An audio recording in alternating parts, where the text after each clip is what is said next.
Parece que toda a sociedade humana, no mínimo no Japão, tá perdida depois que Satoru Gojo foi tirado de tela. Quanta falta o maior feiticeiro da modernidade pode fazer numa batalha que tá só começando. Olá, eu sou a Gabi Xavier e antes tarde do que nunca cheguei aqui pra gente comentar episódio novo de Jujutsu Kaisen. Tinha avisado semana passada, comento toda semana neste canal, mas dessa vez eu precisaria trazer o vídeo na sexta. Muito obrigada a você que está aqui mesmo assim, me ajudando, engajando e tudo mais. E bora comentar esse episódio que selou de vez o destino de Satoru Gojo. Nestes vídeos, aliás, eu não falo de mangá, eu sei que o mangá tá deixando todo mundo louco. Fiz um vídeo recente sobre ele, se você quiser spoilers, mas aqui é só sobre anime. E eu tenho que correr porque são mais de 7 horas, o tempo já tá voando e às 9 eu tenho live com os membros. Inclusive, se quiser, tem botãozinho aqui embaixo. Vamos lá. Se você é Team Sukuna ou Team Satoru Gojo, você tem estampas incríveis como essa com 10% de desconto e frete grátis para todo o Brasil. Use o cupom Gabi Xavier nas suas compras em loja.com.br/Gabi-Xavier. Episódio 10 de Jujutsu Kaisen segunda temporada foi mais um momento de transição.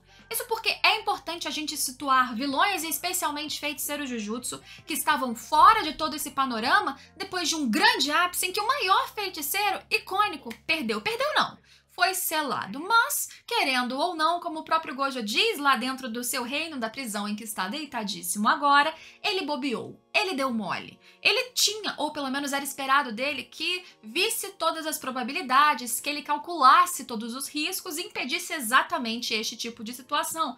Ele não conseguiu no único momento em que ele foi passional, quando ele vê na sua frente o seu melhor amigo, que ele não via há anos, que ele matou, teoricamente, deu o golpe de misericórdia há anos atrás.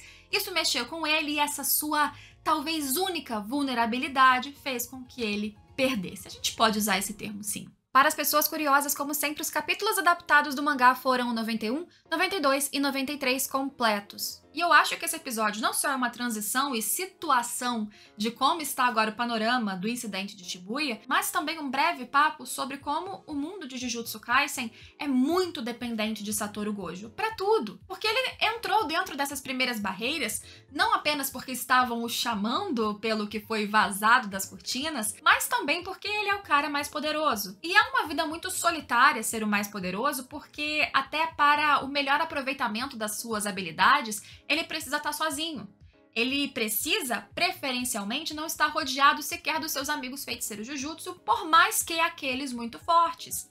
E isso foi algo que foi um dos pontos para encurralá-lo, colocá-lo no meio de inocentes nesse caso. A melhor situação para Satoru Gojo é estar sozinho. Não que ele goste, mas assim é. E quando ele entra e vai, todos ali ao redor ficam relativamente tranquilos, esperando que, por mais que algo dê muito errado, não tem como esse cara perder. Só que isso acontece. É muito maneiro quando jovem, no flashback que a gente viu o Satoru Gojo sendo muito fortão, especial, mas imagina uma vida toda disso, de todos apontando pra você e de você sendo sempre a ponta de tudo que resolve e uma microfalha sua significa o colapso de toda a humanidade. É um peso grande demais. E falando de fragilidades, o Satoru Gojo também tenta pegar exatamente neste momento passional com o corpo de Suguru Geto. Corpo de Suguru Geto, sim. Até onde a gente sabe, do que a gente viu no final do filme Jujutsu Zero, no encontro dos melhores amigos após o Geto ter sido derrotado por Okotsu, Gojo fez o que ele deveria ter feito ou foi mandado que ele fizesse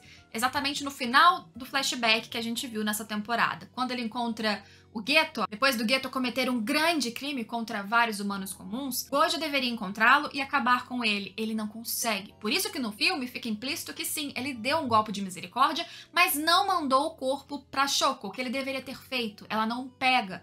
Então esse corpo foi aproveitado pelo Cérebro. Acho que não falaram o nome dele ainda no anime, então não vou falar por enquanto. E ele, nesse episódio, deixa claro como o corpo, ele tem ali um pouco da alma. Que o corpo é a alma, são as memórias, e por isso um pouco do Geto continua ali, independente dele já ter partido. E é nisso que o Gojo tenta se segurar. Ô Geto, você vai deixar esse cara aí te controlar? E a mão dele vai no pescoço dele mesmo, como se ele tentasse impedir o que estava acontecendo. Foi um reflexo que nunca aconteceu em qualquer um dos outros controles do fake Geto cérebro falante. Um corpo que guarda memórias, que guarda a existência ou parte da existência de um feiticeiro de grau especial, que morreu jovem demais. Gojo selado estando, ele ainda representa um perigo diferente, porque este reino da prisão chamado de Gokumonkyo, ele precisa de um tempo para se adaptar àquela energia, habilidade tão suprema de Satoru Gojo. Ele consegue prender o Gojo. O reino da prisão é capaz de selá-lo. Uma pessoa só, mas é capaz. Só que para conseguir terminar esse processo, o tempo seria mais longo do que o Fake Geto previu. Por isso que aquele cubo vai para baixo, como se ele estivesse se esforçando, suando para conseguir terminar todo esse processo de selo. E se eles mexerem nesse cubo, pode ser que tudo vá por água abaixo. A informação de que o Gojo foi selado vazou muito mais rápido, e isso graças aos esforços do Mekamaru. E meu coração sempre aperta nesse ponto, porque no mangá eu fiquei realmente triste com a partida do Mekamaru, e ele continua morto. Isso é outra informação que a gente tem que entender desse episódio. O Mekamaru tinha uma quantidade de energia amaldiçoada incrível, que ele acumulou por causa do seu pacto congênito. Ele tinha as habilidades de controlar fantoches a longa distância, e assim ele colocou fantochezinhos em formas de comunicadores em Shibuya e fez um pacto de que eles só seriam ativados caso o selo do Gojo fosse também ativado. E isso aconteceu. Quando ele controla um desses fantoches, do formato que for, ele utiliza a sua energia amaldiçoada, parte da sua própria vida, existência, alma. E por isso que aqueles objetos, eles têm parte dele mesmo. É como se, em um pouco espaço de tempo, uma fração da sua alma estivesse ali controlando, convivendo, mas é um tempo que vai sendo gasto. Por isso ele precisa ajudar, passar as informações o mais rápido possível. Eu também acho interessante que existe uma fala mostrando que ele se arrependeu e ele tomou ciência do quanto ele foi egoísta.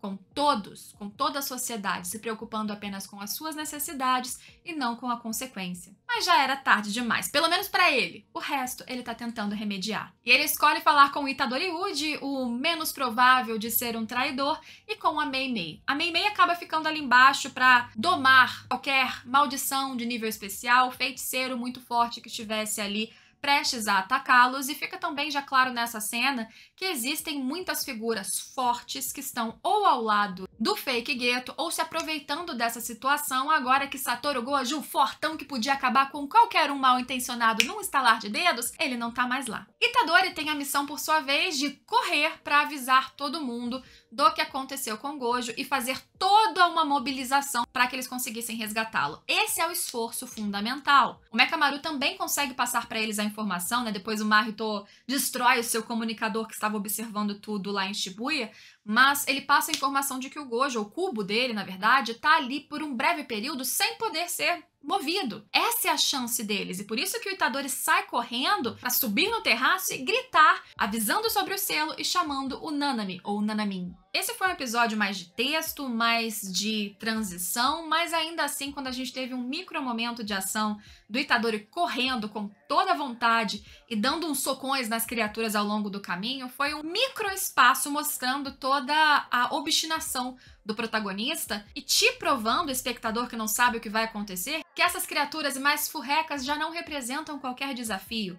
Para eles terem desafios daqui pra frente, a coisa tem que ser muito mais pesada, então esperem muito mais. Depois de muitos gritos, aquela adaptação, aquela coisa que só um anime pode trazer pra gente, com o som, com as falas, com os ecos, Nanami e a galera ali ao seu redor escuta sobre o Gojo. Eu acho muito interessante um recurso que é bem comum em animes e mangás, que é personagens que usam óculos rotineiramente têm seus olhos tampados, como se eles, através desse objeto, escondessem também seus sentimentos, suas passionalidades e às vezes suas intenções. Isso também acontece com o Nanami, e no instante em que ele escuta que o Gojo foi selado, imediatamente um dos seus olhos é destampado e a gente pode observar o seu sentimento: choque, frustração, medo. O primeiro pensamento dele, e com certeza de qualquer um, é: a gente tá acabado. Mas o Nanami, quando sobe no terraço, você vê que ele pega pra si a responsabilidade. O mesmo cara que virou pro Gojo anos atrás e disse: era melhor você resolver tudo sozinho porque você dá conta muito mais do que a gente. Ele deixa o Ino com a galera, com o Itadori, com o Fushiguro, fala: vão destruir a barreira que foi criada agora, uma terceira barreira, impedindo a chegada de qualquer feiticeiro lá no centro da estação, no fundo da estação de Shibuya, onde está o reino da prisão. Enquanto isso, ele vai mobilizar outros feiticeiros para irem invadindo, chegando nesse centro da estação de Shibuya por outras pontas, por outras estações vizinhas. E aí, quando essa cortina enfim cair, aí eles conseguirão invadir e, se tudo der certo, resgatar Satoru Gojo. Uma parte que comprova novamente que agora sim o plano saiu de Satoru Gojo e se tornou vamos concluir a preparação de uma nova sociedade do Fake Geto é que ele direcionou pessoas para acabarem inclusive com aqueles que estão no perímetro da cortina mais externa. Ou seja, impedir o quanto for possível o compartilhamento de informações. E isso quem faz? A galera de terno, os gerentes assistentes, e Dite que covardemente é morto neste episódio. Entre as maldições há também um diálogo muito interessante, que é o fato de que alguns deles estão com vontade de derrotar Itadori Uji. Por raiva, por vingança, Choso por vingança aos seus irmãos, mas existe um conflito de interesse entre o Jogo e o Mahito sobre trazer ou não Sukuna. Você acabando com o Itadori, você pode impedir a volta de Sukuna. E aí a gente vê também uma discrepância da visão deles sobre as próprias maldições e o que eles esperam da sociedade, o porquê cada um deles faz o que faz. Eu acho que a verdade sobre as maldições é uma somatória do que eles dizem, que as maldições realmente são diferentes dos humanos e fazem o que elas pretendem fazer e são honestas sobre as suas intenções, não ficam num joguinho de fingimento. Mas, ao mesmo tempo, como o Mahito disse, elas não seguem regras ou qualquer coisa estipulada para seguir a sua verdade. Eles são inconsequentes e fazem o que eles querem exatamente porque eles não seguem joguinhos e fingimentos. E nesse esquema, por exemplo, o Mahito é diferente do Jogo. O Jogo ele quer uma sociedade de maldições que sobreviva aos seres humanos, que possam ser como maldições o que eles quiserem. Já o Mahito quer a emoção, ele é muito mais passional, é muito mais estômago. E ele quer matar Itadori Uji mesmo que, por causa disso, eles não tenham mais Sukuna. Jogo, por exemplo, ele não se importa se não sobreviver ao Sukuna. Porque nada garante que Sukuna voltando vai dar o braço pra eles e falar, colega, bora junto. Pode ser que ele mate todos eles ali. Mas se com a vinda do Sukuna aquilo representasse uma nova era de domínio das maldições, pra ele bastava. É até uma visão meio altruísta do Jogo. Mas o que acontece no final das contas é que Mahito, Jogo e Choso, cada um com seu objetivo, saem à caça de Itadori Uji e quem encontrar primeiro vai matar ou não vai matar, vai trazer Sukuna ou não vai trazer Sukuna. Itadori Uji tá lá gritando no telhado dizendo, gente, estou aqui, e tem uma galera fazendo joguinho de caça com ele. Chamo a atenção de vocês para como o Fake Geto parece não interferir em nada disso. Diz o como sim, Sukuna seria uma boa adição, mas tudo bem, não me importo se não precisarmos mais de Sukuna. Realmente estamos agora par a par com a galera, né, os feiticeiros Jujutsu, já que Gojo foi selado, ele parece sempre blasé. Não interfiro, mas com aquele olhar de que já estou prevendo exatamente o que vai acontecer e tudo vai correr conforme o meu plano. Ele tá acostumado realmente a tudo dar muito certo. Tanto é que ele responde para as garotas que no passado o Geto salvou e que estão indignadas porque só ajudaram com uma promessa sem pacto, infelizmente, de que o cérebro falante devolveria o corpo do Geto. Se arrepender, ele? Há muito tempo que ele não sabe o que é se arrepender. No final, a gente tem Fushiguro, Ino e Itadori indo em direção àquele que, ou aqueles que estão segurando a barreira que precisa ser quebrada, e no pós-crédito a gente tem aqueles que provavelmente são mostrados como os responsáveis por essa barreira, portanto, os próximos desafios desses personagens. E como mensagem final, eu queria dizer mais uma vez que foi um episódio sim, mais lento, porém não ruim, com frases e falas e situações importantíssimas pra gente se situar em tudo que vem daqui pra frente. E sim, tem muita emoção pra correr nesses seus olhos, isso porque o selamento do Satoru Gojo é só, como eu disse, a preparação, o pano de fundo pra tudo que vai rolar depois. E fica aí a crítica. O Satoru Gojo, ele é uma figura que é icônica nessa organização de feiticeiros Jujutsu. Ele é o salvador entre tantos.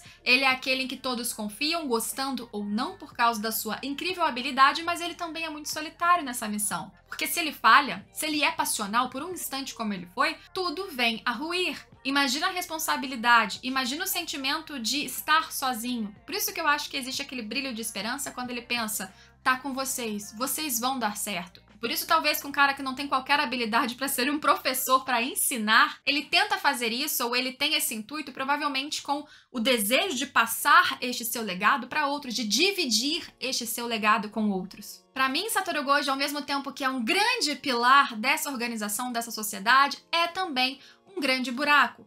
Talvez existindo por alguns anos essa figura fez com que toda essa sociedade se estruturasse com muita folga, não prevendo catástrofes como essa, principalmente o momento em que eles não teriam mais essa grande cartada na manga. Sem Satoru Gojo, o futuro é incerto, mas eles ainda tentam recuperá-lo e é isso que a gente vai acompanhar nos próximos episódios. Muito obrigada a você que ficou aqui até agora. Não esqueça de comentar o que você achou deste vídeo e vou terminar porque eu preciso editar e começar uma live daqui a pouco. Vejo vocês na próxima semana, se nada der errado, aí sim, na quinta e em todos os próximos vídeos. Tchau, tchau!